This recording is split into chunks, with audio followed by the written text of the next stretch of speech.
Ow. We got our we got our draft last night, so Fantasy football.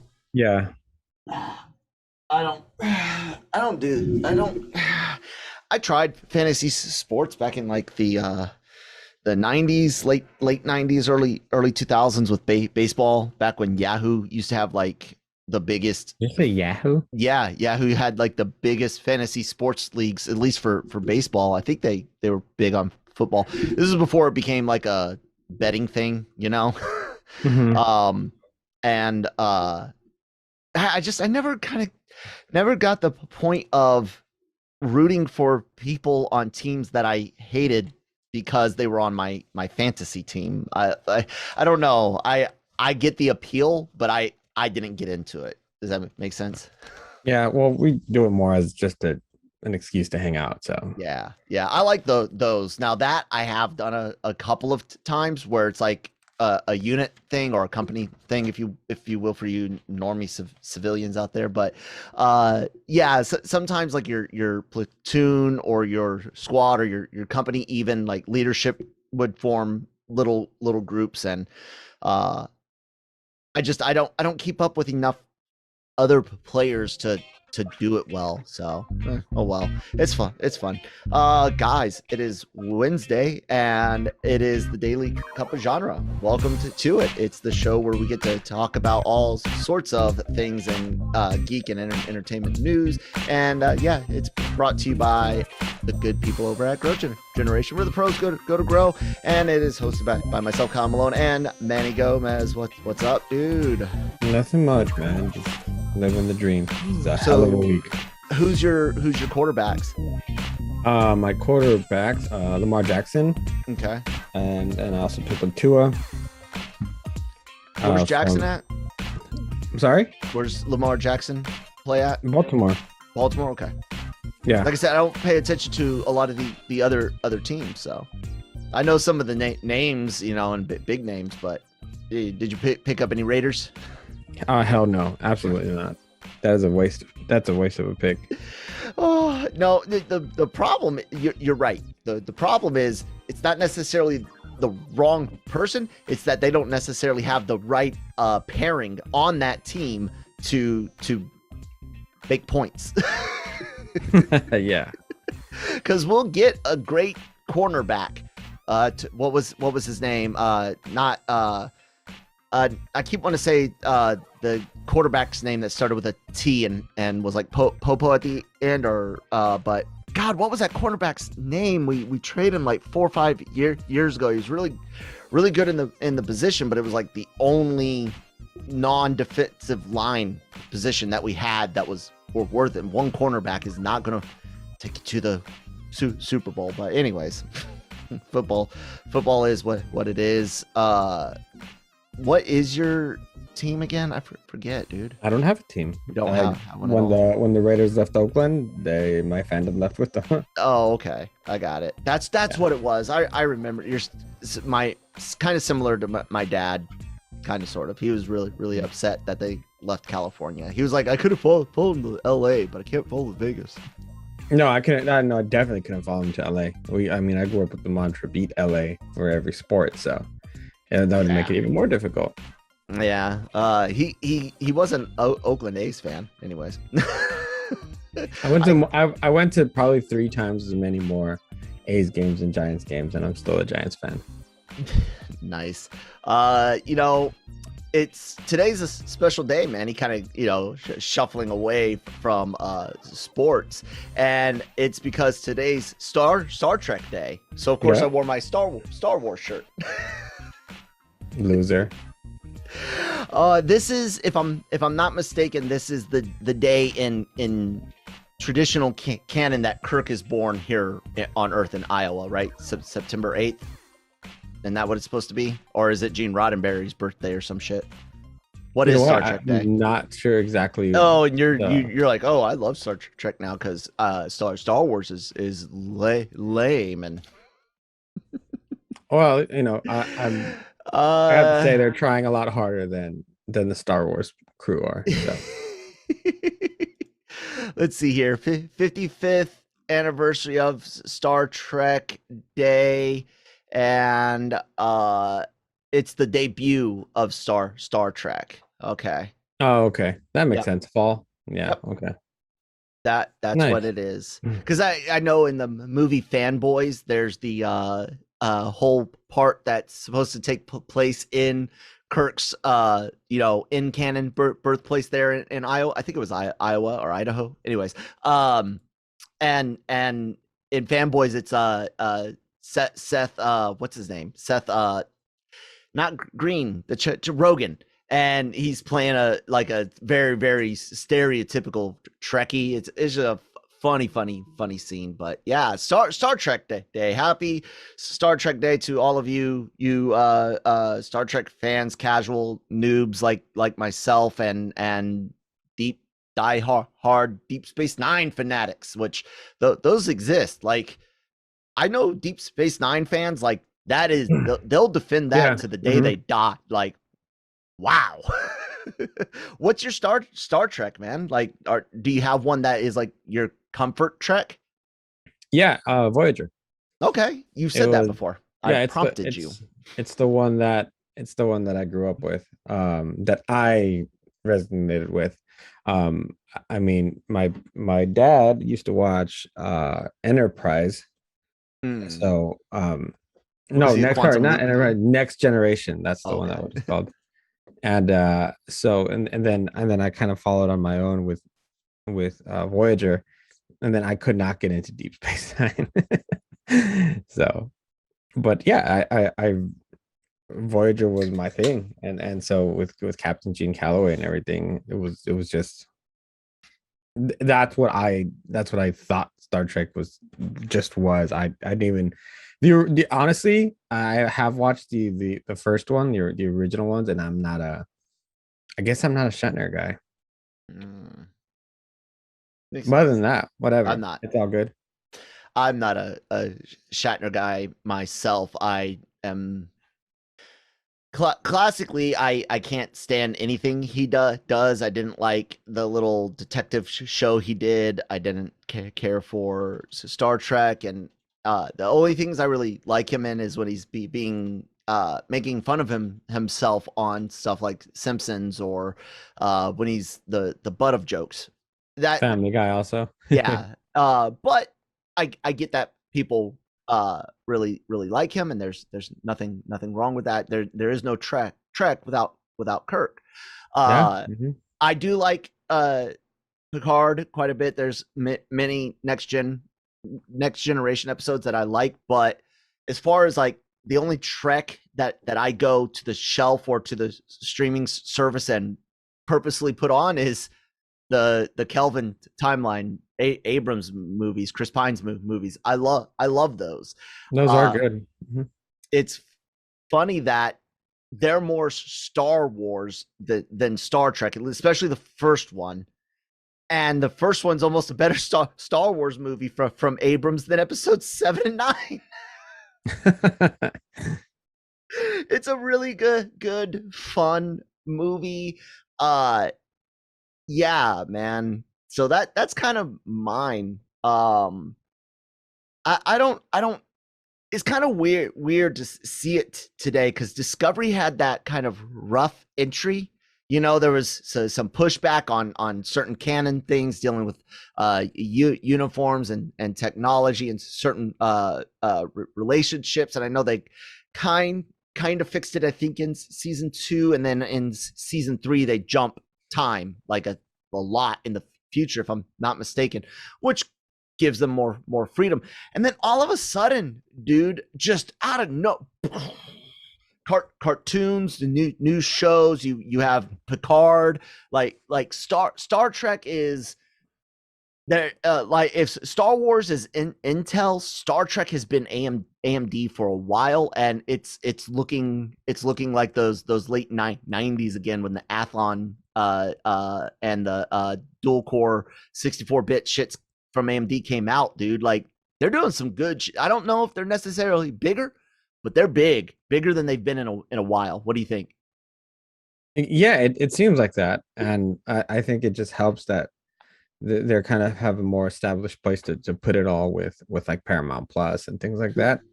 So I'm excited the fact that we've been able to get so much more Star Trek lately with, like you mentioned, like Picard, and then with Discovery. Now Discovery is going to spin off into the next series. I always want to call it Strange New Worlds.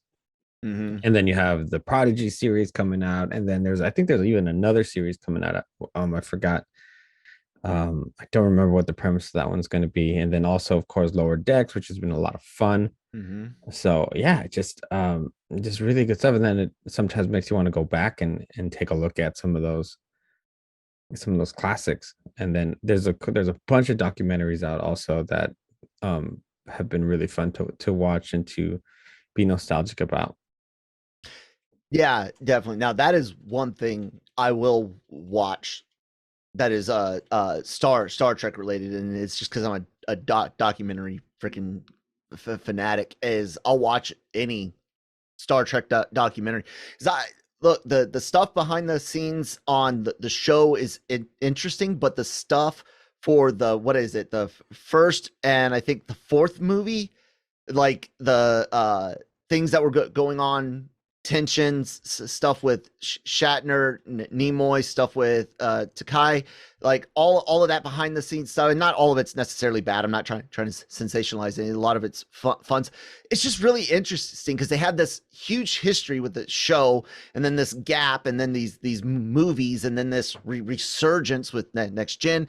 All of that stuff has been really cool to see unfold. And as a young kid, I of course was, fuck Trekkies, man. You guys are nerds. Yeah, I'm geeky, but I'm not a nerd.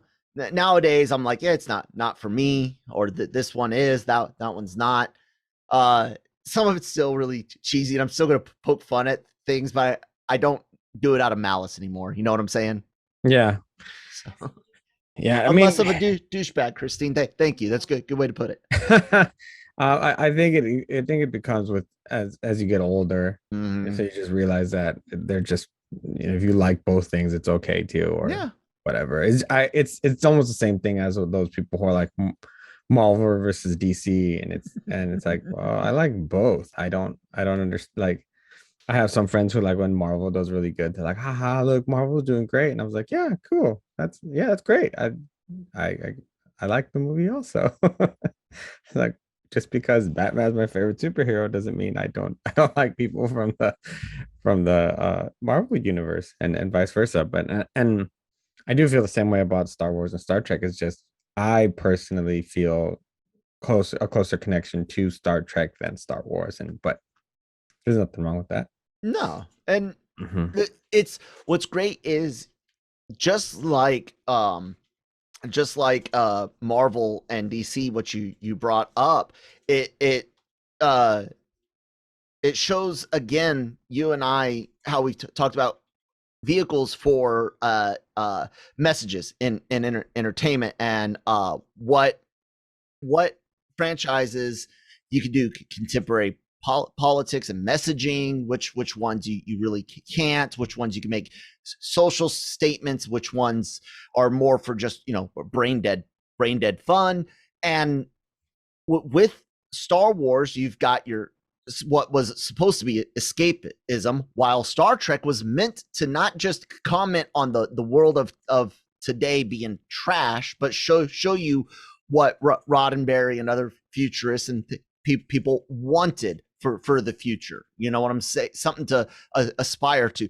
Same in Marvel, and DC. Marvel was flawed heroes, humans with powers that have real issues that you can relate to and make statements with, while DC was meant to be these demigods that you put on pedestals that were perfect and above social BS, with the occasional, yeah, we're gonna punch a Nazi, punch a KKK, those types of general, good versus evil statements have always been made in comments. But the really, like, nuanced statements, all of the people putting themselves into creations and really drastically changing some projects in ways that the project isn't necessarily meant to be used for that, and it's a little upsetting that so many want to, when you've got a vehicle that's meant for that, they'll and they insist on doing it somewhere else, and that's the only thing that really kind of upsets me when those things are happening. Well, but, I mean, yeah. There's just so many there's so much variation and diversity within Star Trek that isn't possible in Star Wars, because you're so fixated on one storyline, on one story family. arc with the family. Thank you, the Skywalkers. That you can't really relate. A Hispanic watching Star Wars can't relate. You know, most other races cannot relate to Star Wars. Not because you're not meant to. It's escapism. I get what you're saying, as far as like people on screen as well. You're not represented on screen, is what I'm saying. Right. Exactly. And with Star Trek, you have that show breaking barriers for decades already. I mean, the first interracial kiss happened on television, happened on Star Trek. First female captain happened on Voyager, and so on and so on. And I mean, just you're able to really no, see wasn't yourself. Ripley technically? She was she was the last survivor, so she would have captained the Monstroso or whatever it was called. Anyways, carry on. I'm geeking out over here. Alien shit. Carry on.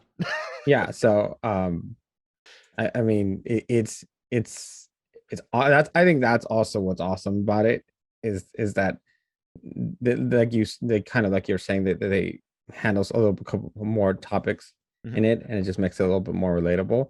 But you could also see yourself as somebody in Starfleet Command, regardless of who you are.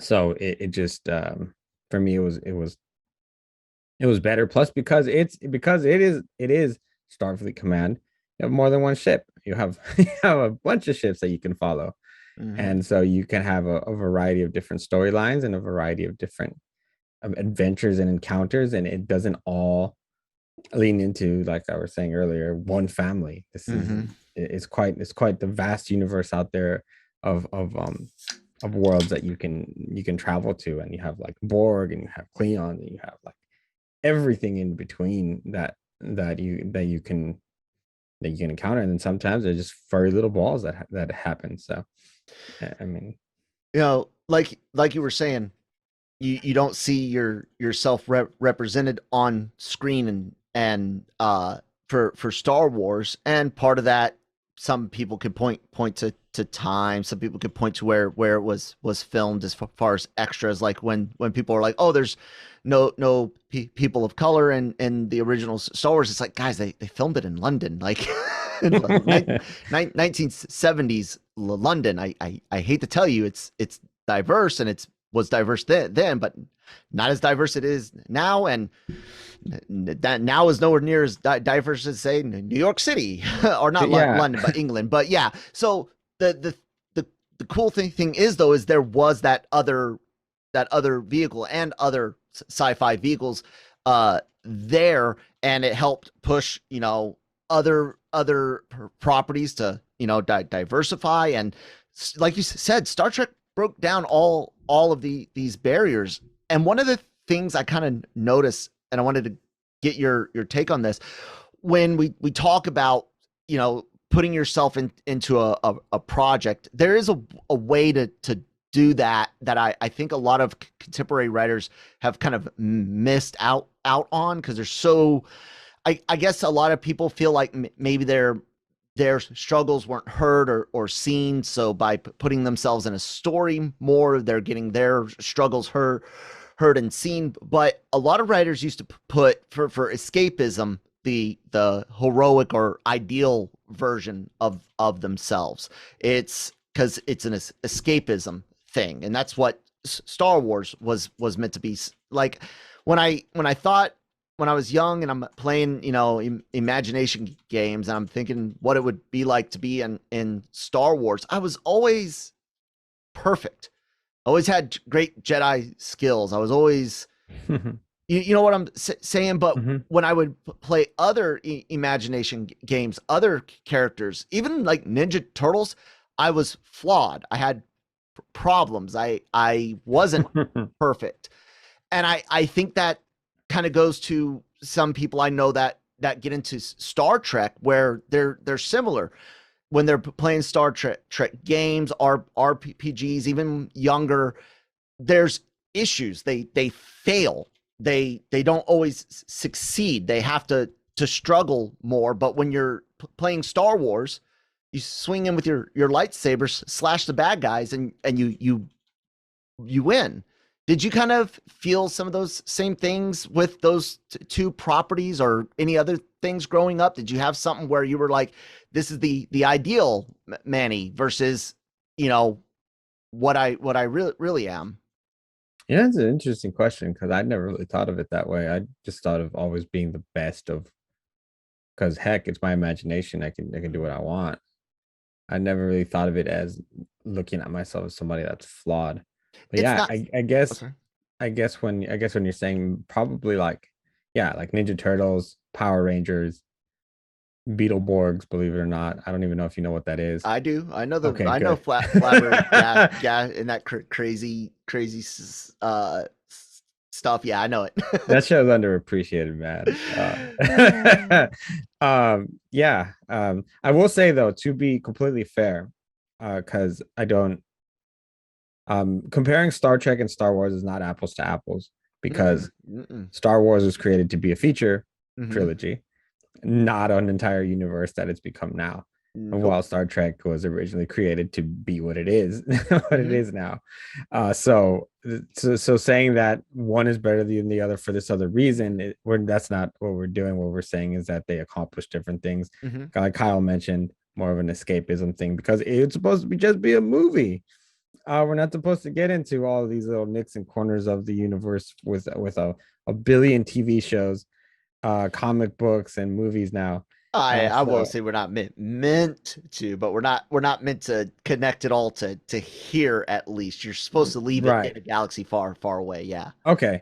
So yeah, I it so it, we're by all means, this is just an appreciation of Star Trek today, not, and unfortunately, the closest thing you can really compare to is Star Wars, unless, I mean, yeah, there's Battlestar Galactica, but I don't know the first thing about Battlestar I could Galactica, talk so I BSG all day so I long. will not I will not comment, because those fans are, they have a rabid fan base. So And say we all. and I do not want to, I don't know the first thing about it. So, but yeah, well, yeah, I mean, the thing is, like, being Starfleet is a job. It's not you're not Not you're an not adventure. you're not a Jedi. Oops. This isn't some epic thing where you have powers. You like, kind of like Lower Decks has proved, Mm-hmm. it's a job. It's a job, man. And sometimes you're not even in the room where it happens. You're downstairs trying to fix something. And I think that's what I appreciate about Lower Decks the most, is that um they one of the characters, I forget, one of the characters goes off on his own adventure, and then he's on one of those ships that is always getting into like those cinematic fights. He's Mm-hmm. like, how do you guys do this all the time? And he's just like left very, very distraught, and he has PTSD that afterwards. Jeez. But yeah, I think that's kind of what you're alluding to, is the fact that, yeah, Star Wars, you're almost like a ninja or something like this. When you're in Mm-hmm. Starfleet, you graduated. Yeah, and I don't. The whole reason I brought that up is that it took me a while to kind of realize that I did that, and thinking back on games played, and uh I was just kind of curious if, how the effect of seeing the stories, and kind of that subliminal messaging that you can get through stories, leading you to be like, oh, when I'm playing this character, I'm, God, and when I'm playing this character, I'm an alcoholic with too much money, and but I got really cool armor.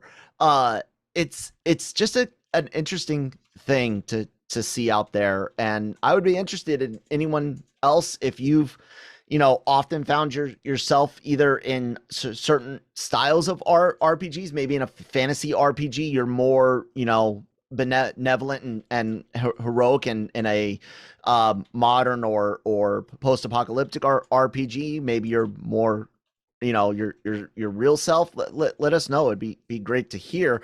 And also another thing that's going to be great to hear is this ad from our sponsors over at Grow Generation. Take it away, guys. Grow Generation, where the pros go to grow. For all of your cultivation needs, Grow Generation has the right products, service and staff to make your grow successful. Go to www.growgeneration.com, where the pros go to grow. Come on, that was a good one. I like that one. I like that one. Thank you guys so much for sponsoring the show. Please do check them out, guys. And also, while you're at it, please do like, share, and subscribe to our YouTube channel and our podcast network, wherever you get them from. YouTube, you can only get it from YouTube technically, right? Anyways. dude, did you well, I already know you saw it, but I'm gonna say it this way anyway. Dude, did you see What If? No, I did not. Oh shit. So not gonna spoil anything, guys. Of course, we don't do that. Nick and I will be recording our Marvel Multiverse Mayhem podcast today, and that'll be up tomorrow, where we'll go into all the spoilers and stuff. But it's the zombie episode. We've all seen pictures and stuff, so no spoiler there. But dude, it doesn't pull any punches. It's I was looking forward to watching it, but it's like brutal. I said, life happened, and I was out with the boys till about 11:30. Well, I made it here at 11:30, and then I went straight to sleep, and then I woke up this morning and straight to this chair. So I honestly have no idea when I'm gonna be able to watch it. So we'll have to deal with it. But it's all right. I mean, I had watched the other ones ahead. It's funny how I was ahead for weeks, and then now I'm behind. But it's all right. I'm gonna pair some things up with some interviews, and it's gonna make it all worth it. But yeah, I know what's happening. I know the episode. So I'm excited to watch it. And I won't even have time this morning to see it because there's so much going on. All those Star Trek panels are going to be cool, and I have a couple of interviews. But yeah, I'm sorry. That's fine. No, dude. So it's so brutal. Like, I honestly, what did they say no for Spider-Man movie and cartoon stuff? Like, dude, the last 3 episodes have been some of the darkest, most violent stuff I've ever seen from Marvel outside of Max Comics. Like, besides that female basically sexually assaulting Frank Castle and offing herself on top of him in that Max run, dude, I don't know what else is more graphic than what we've seen in What If, but it's done so well. And with such good stories. Like, where are this in the comics, guys? Like, holy shit. They did a whole Marvel Zombies comic. I know, but I'm saying now, like today, these types of stories, not necessarily zombies. Oh, like a what if type story? No, the quality of the stories. Like, there's good quality out there. Not this much concentrated. Yeah, I would say that Al Ewing's Hulk run has been this type of quality. Okay, I'll be completely honest, because quality was really bad for 15, 16, and 17.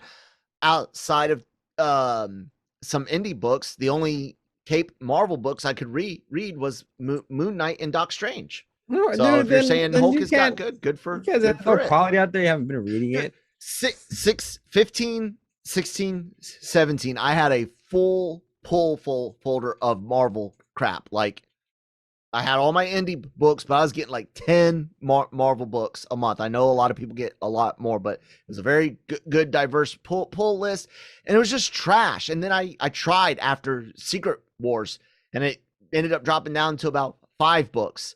and then it got down to just Moon Knight and Doc Strange, and then a whole bunch of other stuff, Black Hammer and other Lemire Black Hammer universe books. What else did I get into? Fraction, and Zdarsky's Sex Criminals is hilarious. Chew, really good. Rat Queens, oh my god, talk about a troubled book, but a wonderfully fun book, and one that is chock full of everything that the I guess socially left desire, and yet why it's not being turned into a Netflix or Amazon show, I don't know, because it is, or even a CW show for no, they need to make that rated R. Yeah, someone make Rat Queens into a show. It's awesome. Make it happen. Yeah, that's kind of what I got into, man. I don't know why, it just was. I guess it's fun to end up here at this conversation because it's Wednesday, which is comic book day. Fuck Star Trek Day. It's comic book day now. Excuse me. What are you reading, man? Are you keeping up with anything right now? Absolutely not, which is That's why I what I don't comment thought. on comics right now. That's what No, thought. I was called out by Jace the other day. He says it's a shame that you don't cover. It was funny because it was his birthday text to me. He was like, "Happy birthday, man. It's a shame you don't cover comics the way you cover TV and movies anymore." And I was like, that's kind of a slap at the same time. Yeah. What am I supposed to do? It's my job. I have to, unfortunately, I do have to prioritize my time, and comics are not there right now, which actually haunts me every two weeks or so, because I know that without comics I wouldn't be where I am right now. Oh yeah. So, yeah. 100%. But like, I mean, give me a freaking. It's a first world problem. I'm not going to complain about it. My biggest, I'll complain. My biggest complaint was it's so hard to know whether or not it's going to be worth the time to invest. So it's almost to the point what I basically do now, like Zdarsky's Daredevil run, I'm getting in trade because it's been so well received and well reviewed, and I loved what he did with his Spider-Man books and where he was doing the decade books for Spidey. I want to read those, but I didn't necessarily trust that it was going to be worth it when it was starting and in the middle. I know he's still got some stuff in the pipeline, I believe, but that's kind of how I have to, because like I said, for about 3 years I just was like, God, these cape books. I was reading Power Rangers from Boom. I was reading, like I said, Rat Queens, all those other things I mentioned. I was reading what was that, Dave, the robot Dave. I read both runs of that. Like, all these really fun unique indie comics, and I got burned out on the cape stuff, man. I just so many of the stories just rehash Civil War 2. I mean, really, Marvel's having, instead of the one big crossover event a year, it's like a crossover event every quarter. It's all about selling the damn variant copies, and it's just the stories took they did in around the 2010s. They took a dive. After Civil War, the Messiah Complex was good, but I can't really name too many post Civil War stories that I thoroughly enjoyed outside of Messiah Complex. Like, that was good. Did you read that one? Nope. It was awesome, and I really think it could work as an X-Men movie, and even be the catalyst to see them leave their timeline or universe to come over to the Prime MCU. But I don't know what they're gonna do with it. After the no more mutants and all the depowered mutants, and none have been born. All of a sudden, there's one born. And it's a race between the Reavers and the X-Men and some others, Sinister's involved in stuff to get the baby, because it's the future of mutant kind. And in it, at the end, I'm not going to give too much spoilers away, someone does escape with the baby through temporal and ways and stuff. And I think that's a great combined with House of M, Wanda, and the West Coast Avengers stuff that they've already used, that to me seems like a really easy thing to set up. You do Charles and Magneto leading up to Onslaught. Wanda versus Onslaught destroys a bunch of mutants. You do Messiah Complex. Boom. You get a good X-Men trilogy with trappings of the MCU, and then you bring them fully over. But no one's got the patience for that. I don't know. It is what it is, man. Yeah, absolutely. Anything else going on today? I mean, a couple of announcements were made for Batman Day. Oh, really? What do we got? That HBO Max is going to be dropping a new podcast, Batman: The Audio Adventures. So all 10 episodes of the podcast are going to arrive on HBO Max on September 18th, which is Batman Day. Mm-hmm. It features the announced cast of Jeffrey Wright in the role of Bruce Wayne, who I love. Jeffrey Wright, this is great. Mm-hmm. Rosario Dawson, who is a bigger nerd than any of us will ever be, as Selena Kyle Catwoman.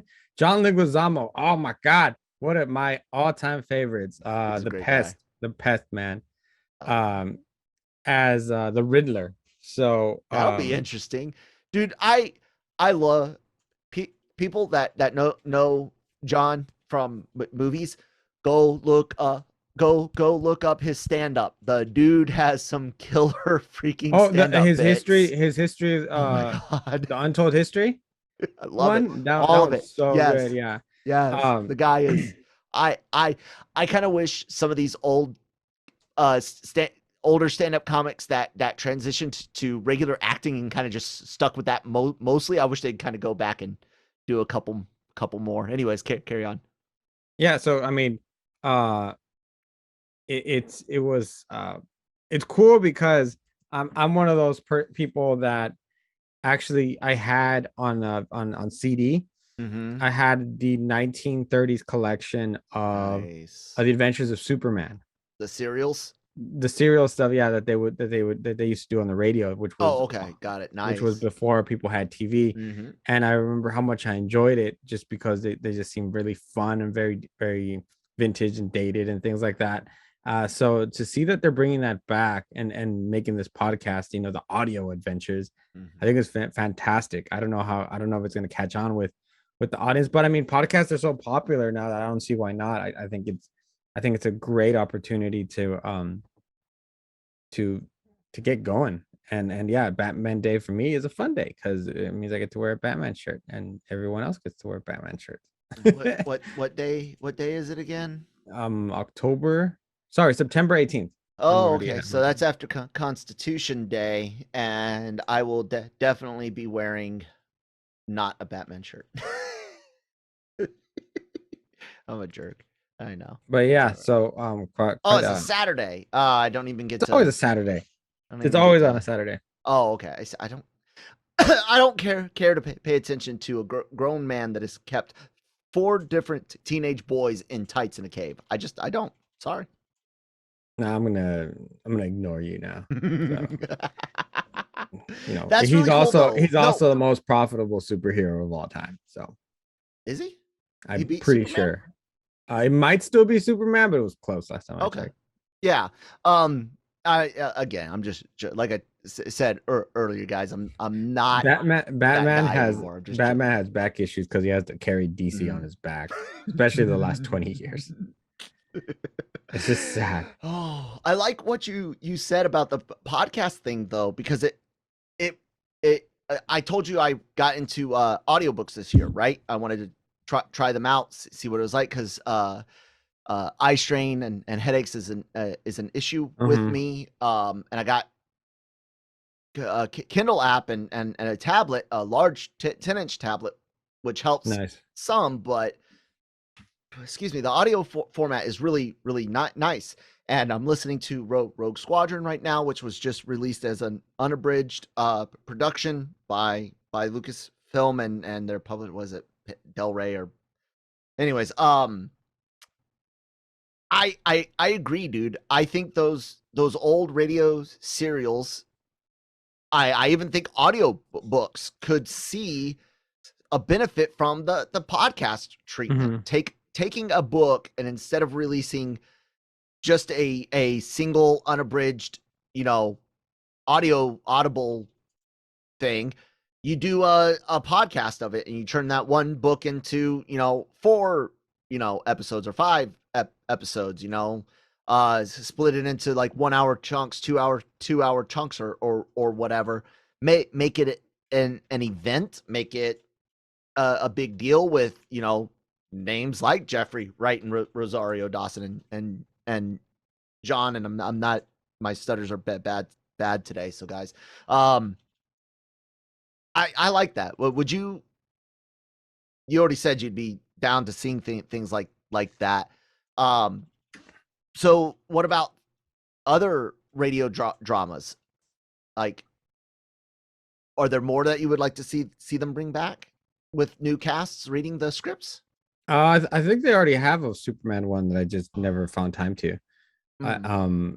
Yeah, because they did a reading for it last year during DC fandom.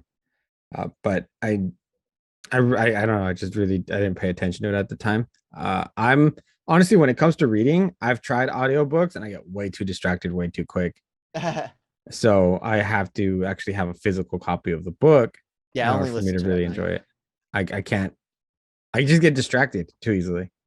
So kind of because music, I'm so trained to keep it almost like, I guess, for a lack of a better term, in a different part of my brain, to where I can enjoy it and at the same time work. That when an audiobook happens, it goes right to the same spot, and I'm not able to inhale the information or process it the same way. Yeah, I use them at night. I use them at night to replace other forms of stimulation that was hurting sleep, and it's a really good way. The timers work. I can always go back to kind of where I remember dozing off, and some of them they got to have a production value. I can't just listen to someone read a book. Oh, you got to they got to do voices. There's got to be some effects. I've tried just listening to just someone read a book, and it was like, no, like, yeah, you're not monotone. Your voice is pleasant, but no. They announced a whole bunch of comics: Batman, The World, international influence on pop culture, massive 184 book. Oh, this is a regular book, not just a comic. Hardcover anthology releases globally and 14 international markets on Tuesday. Features Batman's stories by creative teams across the globe: Brazil, China, France, Japan, Mexico, South Korea, Spain, Turkey. There's others that are listed there, guys. I was just kind of skipping through. Some Batman comics. 0 Point Fortnite. Oh, that was that thing we were joking about the last week. Yeah, you were joking about it, and I was like, no, wait, that's actually a thing. Webtoon, dude. I know DC has really made some waves with their turning off of the DC Comics app and things that they got going on with Comixology and Webtoon, and so we'll see what. Yep, it's gonna be the first Webtoon set in the DC Batman universe. Yep. But Batman Now, some things going on around the world. Cartoon Network's going to have Batman themed programming, so lots of Teen Titans Go and probably other DC shows. Lego Batman movie. It's cool, man. I mean, almost everyone's got a day these days. Everyone's got something going on. Ninja Turtle, the Power Ranger day, but not all of those properties necessarily get this type of boost from their owners. Batman sells, has always sold, will continue to sell. Have fun, guys. I mean, yeah. Hey, whatever you want. You want Batman? You want Star Trek? You want cooking shows? There's something out there for you. Yup. And with that, there is this exit for you guys. Please do hit that subscribe button. We really do appreciate everyone that has subscribed to us, everyone that doesn't but still comes out and checks us out. Hit the share button as well. Thumbs up, thumbs down, don't care. I'll take the hate clicks. Let us know what you think about the topics and questions we've posed today in the comments. Please do check out the podcast network, the Genreverse Podcast Network, wherever you get your podcast from. All those available on YouTube, and of course LRMonline.com every day for all of your entertainment news, needs, and opinions. Manny does a lot of great interviews. He's talked about a few of them. Manny, you want to say anything else other than you got some what if stuff coming up? Well, yeah. Actually, you should probably go on and take a look at what Nancy's doing with.